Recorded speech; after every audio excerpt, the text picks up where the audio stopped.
अस्सलाम वालेकुम स्टूडेंट्स। हमारा टॉपिक है आज का capital markets and capital market instruments. Last topic था मनी मार्केट के बारे में, जो कि शॉर्ट रन के लिए यूज़ होती है ज़्यादातर, जिसमें शॉर्ट टर्म डेट सिक्योरिटीज़ वगैरह ट्रेड की जाती हैं। कैपिटल मार्केट्स वो मार्केट्स फिर होती हैं जिसमें लॉन्ग टर्म की जो डेट सिक्योरिटीज़ भी हो सकती हैं या इक्विटी भी हो सकती हैं, लेकिन जिसमें लॉन्ग टर्म सिक्योरिटीज़ ट्रेड की जाती हैं उन्हें फिर हम कैपिटल मार्केट कहते हैं। ये भी आपने काफ़ी डिटेल में पढ़ी होगी, तो इसलिए इसकी डिटेल में भी ज़्यादातर नहीं जाऊंगा। Capital markets are venues means जगह, where savings and investments are channeled between the suppliers who have capital and those who are in need of capital. Start में अगर आपको याद हो तो मैंने आपको पढ़ाया था that there are two main components या two main people in the market. एक वो लोग होते हैं जिनके पास पैसा एक्सेस में अवेलेबल होता है, जिसे हम कहते हैं सरप्लस इकोनॉमिक यूनिट। और एक वो लोग होते हैं जिनके पास पैसा नहीं होता और उनको पैसे की रिक्वायरमेंट होती है कारोबार शुरू करने के लिए, इन्वेस्टमेंट पर्पस के लिए, तो उन्हें हम कहते हैं डेफिसिट इकोनॉमिक यूनिट। तो ये मार्केट जो है कैपिटल मार्केट, ये इनफैक्ट ये एक ऐसी जगह होती है जहाँ पे इन दोनों बंदों को आपस में मिलाया जाता है। जिनके पास पैसा ज़्यादा होता है वो इन्वेस्टमेंट्स करते हैं उन लोगों को पैसे दे के, जिनके पास पैसा नहीं होता वो लोग आगे इस पैसे को कारोबार में इन्वेस्ट करते हैं और पैसा कमाते हैं, खुद भी कमाते हैं और जिन्होंने इनके साथ इन्वेस्टमेंट की हुई है उनको भी पैसा देते हैं। तो ये एक इस तरह वेन्यू है जहाँ पे suppliers of capital and the people who are in need of capital, इन दोनों को मिलाया जाता है। The entities that have capital include retail and institutional investors, while those who seek capital are businesses, governments, and people. आम लोग भी हो सकते हैं जो कि इन्वेस्टमेंट्स करते हैं, या इंस्टीट्यूशनल इन्वेस्टर्स भी हो सकते हैं। इंस्टीट्यूशनल इन्वेस्टर्स कौन होते हैं? ये बड़ी ऑर्गेनाइजेशंस हो सकती हैं जिनके पास काफ़ी सारा पैसा पड़ा होता है मुख्तलिफ इन्वेस्टर्स का।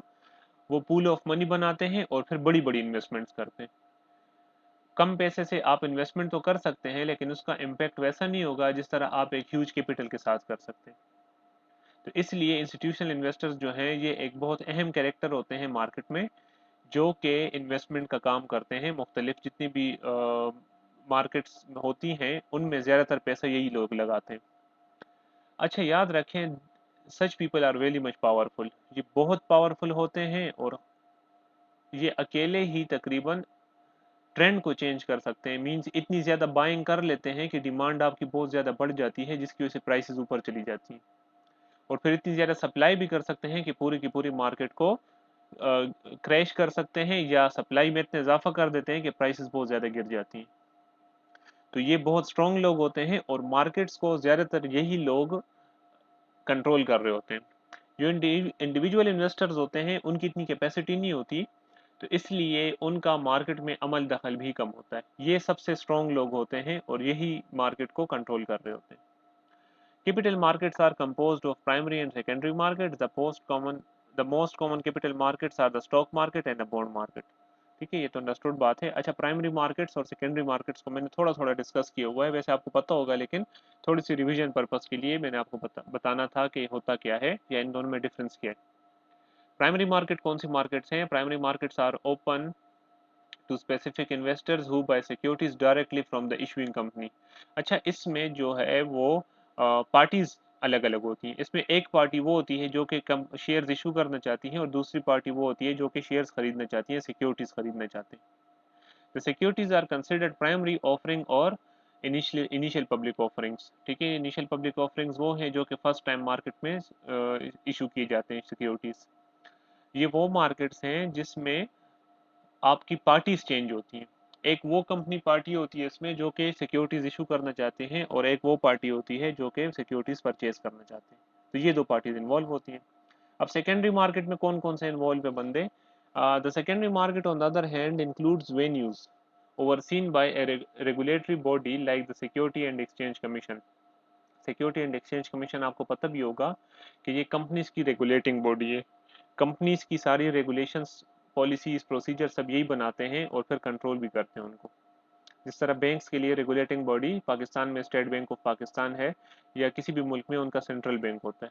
तो इसलिए security and exchange commission of Pakistan, एसीसीपी भी इसको कहते हैं। तो हर एक मुल्क में भी सिक्योरिटी एंड एक्सचेंज कमीशन होता है जो कि कंपनीज की रेगुलेटिंग अथॉरिटी होती है, उनकी सारी पॉलिसीज प्रोसीजर्स कंट्रोलिंग वगैरह का काम यही करते हैं। वेयर एग्जिस्टिंग और already issued securities are traded. अच्छा, प्राइमरी मार्केट में क्या था, सिक्योरिटीज वो ट्रेड होती हैं जो कि फर्स्ट टाइम इशू की जाती है मार्केट में। सेकेंडरी मार्केट में ऑलरेडी इशूड सिक्योरिटीज जो हैं वो ट्रेड की जाती हैं बिटवीन द इन्वेस्टर्स। इसमें अभी जो इशूइंग पार्टी है, जो इशूइंग बॉडी है, वो इन्वॉल्व नहीं होती। एक दफ़ा उन्होंने इशू कर दिया है सिक्योरिटीज, तो बाकी अब इन्वेस्टर्स जो हैं वो ही इसको आपस में बेचते और ख़रीदते रहते हैं। इसमें अभी इशूइंग पार्टी जो है, इशूइंग कंपनी, वो इन्वॉल्व नहीं होती। तो इसमें देखें पार्टीज का फ़र्क आ गया। दूसरा का क्या फ़र्क आ गया कि प्राइमरी मार्केट में न्यू सिक्योरिटीज ट्रेड की जाती हैं, जबकि सेकेंडरी मार्केट में ऑलरेडी इशूड सिक्योरिटीज को ट्रेड किया जाता है। Issuing companies do not have a part in the secondary market. इसमें बात हो गई कि इशूइंग जो कंपनीज होती हैं वो फिर सेकेंडरी मार्केट में पार्ट नहीं लेती। अच्छा, आमतौर पे एक सवाल आता है जहन में कि क्या मार्केट में अगर प्राइसेस बढ़ रही हैं शेयर्स की, तो इसका कोई इफेक्ट होता है इशूइंग पार्टी पे या नहीं, इशूइंग कंपनी पे या नहीं। तो इसका जवाब अगर आप सोचें तो यही आएगा कि इसका कोई भी शॉर्ट टर्म इफेक्ट नहीं होता कंपनी के ऊपर। फाइनेंशियल इफेक्ट की बात करूं, वैसे कंपनी की वैल्यू तो बेहतर होती चली जाती है, लेकिन मैं फाइनेंशियल की बात करूं कि कोई पैसा मिलता है उनको एक्स्ट्रा, तो कोई एक्स्ट्रा पैसा उनको नहीं मिलता। लेकिन अगर ये कंपनी फ्यूचर में शेयर्स इशू करना चाहते हैं, ठीक है, फ्यूचर में इशू करना चाहते हैं और मार्केट में इनकी शेयर की वैल्यू ज़्यादा है, तो इनको फिर ज़्यादा पैसा जनरेट हो जाता है, ज़्यादा पैसा ये इकट्ठा कर पाते हैं। तो लॉन्ग टर्म में इनके लिए इफेक्ट हो सकता है, लेकिन शॉर्ट टर्म में इन्वेस्टर को ही फ़ायदा होता है, कंपनी को किसी किस्म का कोई फाइनेंशियल फ़ायदा या फाइनेंशियल बेनिफिट नहीं मिलता, क्योंकि सेकेंडरी मार्केट में इशूइंग कंपनी इन्वॉल्व भी नहीं होती। उसमें इन्वेस्टर्स इन्वॉल्व होते हैं जो कि आपस में एक दूसरे को बाइंग एंड सेलिंग का काम कर रहे होते हैं। So these were the little bit of the introduction of the primary and secondary markets. अच्छा जी, फिर इसमें कैपिटल मार्केट के इंस्ट्रूमेंट्स हैं। कैपिटल मार्केट में आमतौर पे mainly two types of instruments use होते हैं, debt instruments and equity securities, या debt securities and equity securities. अच्छा, इक्विटी सिक्योरिटीज में आपके equity shares and preference shares आते हैं। इक्विटी शेयर्स क्या होते हैं? Equity shares are also known as ordinary shares, जो कि आम शेयर्स होते हैं। Equity shares are those shares which have rights to vote and enjoy the benefits of dividend in last after. ये वो लोग होते हैं इक्विटी शेयर होल्डर्स जो कि वोटिंग राइट रखते हैं, इनके पास वोटिंग राइट होता है। बोर्ड ऑफ डायरेक्टर्स को सेलेक्ट करने में इनसे वोट लिए जाता है और इनको वोट देने का हक भी होता है। इनके पास और कौन सा हक है? डिविडेंड लेने का, लेकिन इनको डिविडेंड सबसे आखिर में मिलता है। मींस आखिर में जितना भी डिविडेंड बच गया, हो सकता है वो बहुत ज्यादा हो सकता है वो बहुत कम हो, तो दोनों सिचुएशन में इनको ही लास्ट में डिविडेंड पे किया जाता है। Equity share holders are considered as real owners of the company. They are the real owners. ठीक है, रियल ओनर कौन होते हैं? जो कि तमाम एक्सपेंसेस पे करने के बाद प्रॉफिट लेते हैं, और ये वो लोग होते हैं कि जिनको सबसे आखिर में अगर कारोबार डिसॉल्व हो रहा है तो इनको सबसे आखिर में पेमेंट की जाती है। इनके पास वोटिंग राइट भी होता है, तो ये तमाम पॉइंट्स इनको रियल ओनर्स बनाते हैं। Equity shares are the main source of finance of firm. ये मेन सोर्स होता है। ठीक है, जब ये कंपनी बनती है तो आपने देखा होगा उनका थोराइज कैपिटल होता है, इशूड कैपिटल होता है, ये तमाम चीज़ें। तो ये वाले इक्विटी शेयर्स मेन रीज़न होता है या मेन सोर्स होते हैं जो कि पैसा जनरेट करते हैं जिसकी बेस पे कंपनीज। अच्छा जी, प्रेफरेंस शेयर्स कौन से होते हैं? Preference shares are those shares which have some certain special और priority rights for the investors. इनको थोड़ी सी प्रेफरेंस हासिल होती है इक्विटी शेयर होल्डर्स के ऊपर। अच्छा, इसको हाइब्रिड सिक्योरिटीज भी कहा जाता है क्योंकि इसमें कुछ जो है वो कैरेक्टरिस्टिक्स वो इक्विटी सिक्योरिटीज की, और कुछ कैरेक्टरिस्टिक्स इसमें डेट सिक्योरिटीज की शामिल होती हैं। तो दोनों की शामिल हैं, तो इसलिए इसको हाइब्रिड सिक्योरिटीज भी कहा जाता है। They enjoy the benefit of dividend before equity share holders. अच्छा, जब भी डिविडेंड तकसीम होता है तो इनको पहले डिविडेंड मिलता है प्रेफरेंस शेयर होल्डर्स को, और इनके बाद फिर इक्विटी शेयर होल्डर्स को डिविडेंड दिए जाता है। Preference shares do not have voting right. They are the real ये they are not the real owners, ये रियल ओनर्स नहीं होते, इसलिए इनके पास वोटिंग राइट भी नहीं होता। ठीक है, तो इस दोनों को अगर आप डिस्कशन में लें तो इक्विटी शेयर्स शेयर होल्डर्स के पास वोटिंग राइट होता है, प्रेफरेंस वालों के पास नहीं होता। Equity share holders real owners होते हैं, preference share holders real owners नहीं होते। इक्विटी शेयर होल्डर्स के पास डिविडेंड आता है लेकिन सबसे आखिर में, जो कि काफ़ी ज़्यादा भी हो सकता है, काफ़ी कम भी हो सकता है। प्रेफरेंस शेयर होल्डर जो हैं वो इनसे पहले डिविडेंड लेते हैं और इनका डिविडेंड फिक्स होता है। तो ये इन दोनों में आप डिफरेंस भी कर सकते हैं। फिर जी हमारे पास आता है डेट सिक्योरिटीज़।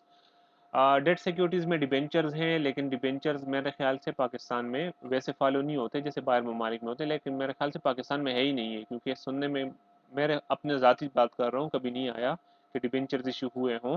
तो मेरा नहीं ख्याल कहीं। बॉन्ड्स बहुत ज़्यादा हैं पाकिस्तान में, लेकिन डिबेंचर्स नहीं है। Debentures are long term borrowed funds of the company. They have fixed maturity period as well as fixed interest rate. Long period के लिए होते हैं। हम लॉन्ग पीरियड की बात कर रहे हैं ना, कैपिटल मार्केट की। तो इसकी लाइफ लॉन्ग होती है, फिक्स मेच्योरिटी डेट होती है और फिक्स इंटरेस्ट रेट होता है। मीन जिस टाइप आप लेते हैं ना, ये तो पहले से आपको डिसाइड, आपको बता दिया जाता है कि 5 साल के लिए है या कितने साल के लिए है और इसके ऊपर कितना इंटरेस्ट आपको मिलता रहेगा। These are the certificates issued under common seal of the company. ठीक है, कंपनीज इसको इशू कर सकती हैं अपने सील के अंडर। अपने सील के अंडर उनका ये फायदा होता है कि सील ये वेरिफिकेशन होती है कि इसी कंपनी ने इशू किया हुआ है। इसके मुकाबले में बॉन्ड्स क्या होते हैं, तो अगर आप यहाँ पर मेनली पढ़ेंगे तो बॉन्ड्स और डिबेंचर्स आपको सेम नजर आते हैं, तो इसलिए मैंने इसके एंड में डिबेंचर्स और बॉन्ड्स का आपस में फ़र्क भी रख दिया है, ताकि आपको दोनों के बीच में फ़र्क पता लग जाए। बॉन्ड्स क्या होता है? Bonds are long term borrowed funds, ऊपर भी यही है नीचे भी यही है। Funds of the government and also by the companies, ये गवर्नमेंट्स भी इशू करती हैं और कंपनीज भी इशू करती हैं, जबकि डिबेंचर्स जो हैं वो कंपनीज इशू करती हैं। Like debentures, bonds have fixed maturity and fixed interest rate. Even bonds have, sorry, like debentures have fixed maturity and fixed interest rate, even bonds have. इन दोनों में ये चीज़ें सेम सेम पाई जाती हैं कि दोनों लॉन्ग टर्म के लिए हो सकते हैं, दोनों की मेच्योरिटी भी पहले से फाइंड आउट होती है, फिक्स्ड होती है, और दोनों का जो इंटरेस्ट रेट है वो भी पहले से फिक्स कर दिया जाता है। तो बॉन्ड होल्डर्स को पहले से पता होता है कि उसको मेच्योरिटी तक कितना इंटरेस्ट जनरेट होगा ओवरऑल ऑल टुगेदर। ठीक है, here interest charge on bonds termed as coupon rate. Interest rate भी आप कह सकते हैं, उसको कूपन रेट भी कह सकते हैं। अगर इस तरह आप दोनों को डिस्कस करें तो आपको शायद फर्क ना नजर आए, क्योंकि दोनों लॉन्ग टर्म है, दोनों की मेच्योरिटी फिक्स है, दोनों का इंटरेस्ट रेट फिक्स होता है, तो दोनों सेम नजर आ रही हैं कि सेम ही चीज़ है। अब इन दोनों में डिफरेंस क्या है? क्यों डिबेंचर्स के ऊपर लोग फोकस करते हैं, बॉन्ड्स के ऊपर लोग फोकस कम करते हैं, या बॉन्ड्स पे फोकस ज़्यादा करते हैं, डिबेंचर्स पे फोकस कम करते हैं? Depends upon the difference. दोनों के बीच में अगर आपको डिफरेंस पता लग गया तो आप फाइंड आउट कर सकते हैं कि कौन सा ज़्यादा अच्छा है। तो डिबेंचर्स वर्सेस बॉन्ड्स, दो तीन लाइनें हैं, इसमें डिस्कशन की गई है कि किस तरह दोनों डिफरेंस हैं। Bonds are backed by the assets of the issuer. Main जो इसमें डिफरेंस है वो यही है कि बॉन्ड्स जो होते हैं दे आर सिक्योर्ड सिक्योरिटीज। ठीक है, ये सिक्योर्ड होती हैं, इसके पीछे कोई ना कोई एसेट होता है या कोई ना कोई सिक्योरिटी होती है। Debentures are not secured by any of the physical assets और कोलेट्रल, जबकि डिबेंचर के पीछे कोई भी फिजिकल एसेट या कोई भी सिक्योरिटी नहीं होती। Collateral mean security. Debentures are issued and purchased only on the creditworthiness and reputation of the issuing party. Debentures आपको पता है, जिस तरह ऊपर हमने पढ़ा कि कंपनीज इशू करती हैं, तो सिर्फ उन कंपनीज के ही डिबेंचर्स मार्केट में सेल आउट होंगे जिनकी क्रेडिट वर्दीनेस अच्छी हो, जो क्रेडिबल हो।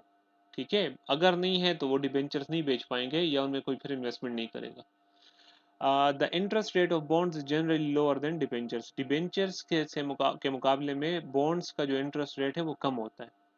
अब ये क्यों कम होता है? तो इसकी मेन वजह है सिक्योरिटी। डिबेंचर्स को खरीदते हैं लोग तो वो रिस्की होता है, तो इसलिए कंपनीज जो हैं वो डिबेंचर्स के ऊपर ज़्यादा इंटरेस्ट रेट देते हैं अपने इन्वेस्टर्स को, ताकि ज़्यादा से ज़्यादा लोगों को अट्रैक्ट किया जा सके। क्योंकि सिक्योरिटी तो है नहीं, तो यही का आप कर सकते हैं कि इंटरेस्ट उनको ज़्यादा दें तो वो आपको बॉन्ड डिबेंचर्स खरीदेंगी। जबकि बॉन्ड जो है वो सिक्योर होते हैं और उसमें रिस्क कम होता है, तो आपको पता है कि जितना रिस्क कम होता है उतना ही आपका इंटरेस्ट या भी कम होगा। तो इसलिए बॉन्ड्स की इंटरेस्ट रेट जो है वो कम होता है और डिबेंचर्स का इंटरेस्ट रेट ज़्यादा होता है, और इसका बेसिक रीज़न बता दिया मैंने आपको, वो सिक्योरिटी है। एक सिक्योर्ड है और एक अनसिक्योर्ड है। अच्छा, इसमें एक और भी इंस्ट्रूमेंट यूज़ होता है कैपिटल मार्केट में, उसको कहते हैं डेरिवेटिव्स। डेरिवेटिव्स अगर बात करें तो ये एक कंप्लीट अलग टॉपिक है जिसके ऊपर अलग से पूरी बात की जा सकती है, शायद 2 से 3 क्लासेस के ऊपर ली जा सकती हैं। यहाँ पे ये रिलेवेंट है सिर्फ इंस्ट्रूमेंट की हद तक कि इंस्ट्रूमेंट होता क्या है। तो यहाँ पे मैं इसकी टाइप्स वगैरह डिटेल में नहीं जाऊँगा। अच्छा, इस डेरिवेटिव्स के साथ अगर आप नीचे देखें तो मैंने एक लिंक भी दिया हुआ है यूट्यूब का।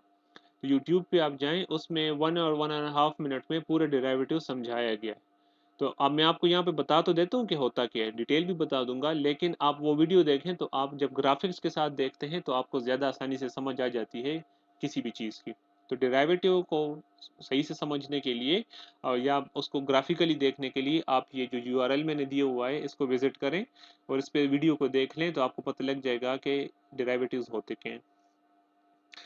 A derivative is a financial security with a value that is reliant. Reliant क्या होता है? With rely on, ठीक है? जो rely करता है, या simply आप यहाँ पे dependent भी लिख सकते हैं, dependent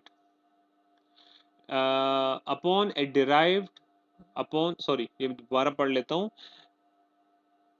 A derivative is a financial security with a value that is reliant upon or derived from an underlying asset or group of assets, a benchmark.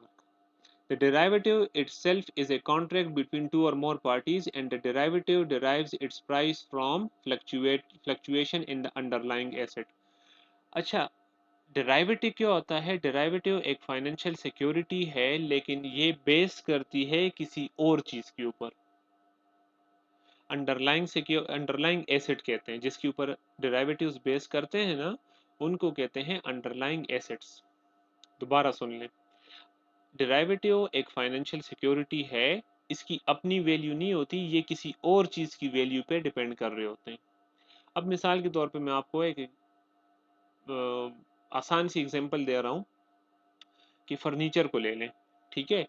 Furniture की प्राइस ज़्यादा होगी अगर लकड़ी की प्राइस ज़्यादा होगी। जो वुड यूज़ होता है फर्नीचर में, अगर उसकी प्राइस बढ़ गई तो फर्नीचर की प्राइस भी बढ़ जाएगी।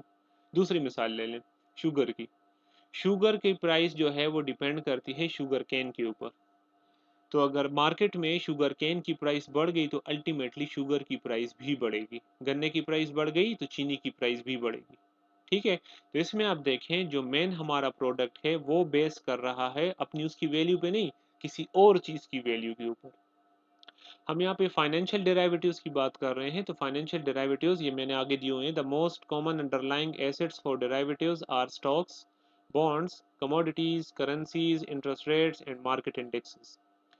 These assets are commonly purchased through brokerages. ये सारे अंडरलाइंग एसेट्स है। आप जो भी डेरिवेटिव खरीदते हैं उनमें से वो किसी न किसी में इनमें बेस कर रहा होगा। मैं फाइनेंशियल डेरिवेटिव्स की बात कर रहा हूँ। अगर आम डेरिवेटिव्स की बात करें तो मिसाल के तौर पे आप प्रोडक्ट्स बना रहे हैं जिसमें स्टील आपका मेन प्रोडक्ट है, पीछे से स्टील की कीमत ज़्यादा हो गई तो आपके प्रोडक्ट्स की कीमत भी ज़्यादा होगी। तो आपकी प्रोडक्ट की जो कीमत है वो क्या है? वो बेस करती है किसी और चीज़ की प्राइस पे। तो इसी तरह फाइनेंशियल डेरिवेटिव्स की बात करें तो वो भी बेस करती है किसी और अंडरलाइंग एसेट्स के ऊपर, और वो मैंने आपको बता दी कि क्या क्या हो सकता है। इसमें फिर काफ़ी सारे पॉइंट हैं, फ्यूचर्स हैं, फॉरवर्ड्स हैं, स्वैप्स हैं, ऑप्शंस हैं। वो काफ़ी डिटेल हो जाएगी, फिर हर एक चीज़ के ऊपर एक एक क्लास फिर ली जा सकती है। मैंने ये शायद आपको इन्वेस्टमेंट एंड पोर्टफोलियो मैनेजमेंट में काफ़ी डिटेल में समझाया भी था। आप वही नोट्स उठा के एक दफ़ा देख लें और एक दफ़ा ये वीडियो देख लें तो आपके सारे पॉइंट्स क्लियर हो जाएंगे। बाकी मैंने आपको बता दिया डेरिवेटिव होता क्या है, जिसकी प्राइस किसी और चीज़ के ऊपर डिपेंड कर रही हो। जिस चीज़ के ऊपर डिपेंड करती है उसे अंडरलाइंग एसेट कहते हैं, या सिंपल अंडरलाइंग भी कहते हैं उसको। ठीक है? तो ये हैं हमारे कैपिटल मार्केट और उनके कैपिटल मार्केट के इंस्ट्रूमेंट्स जो कि यूज़ होते हैं कैपिटल मार्केट में लॉन्ग रन के लिए। ठीक है जी, थैंक यू, अल्लाह हाफिज़।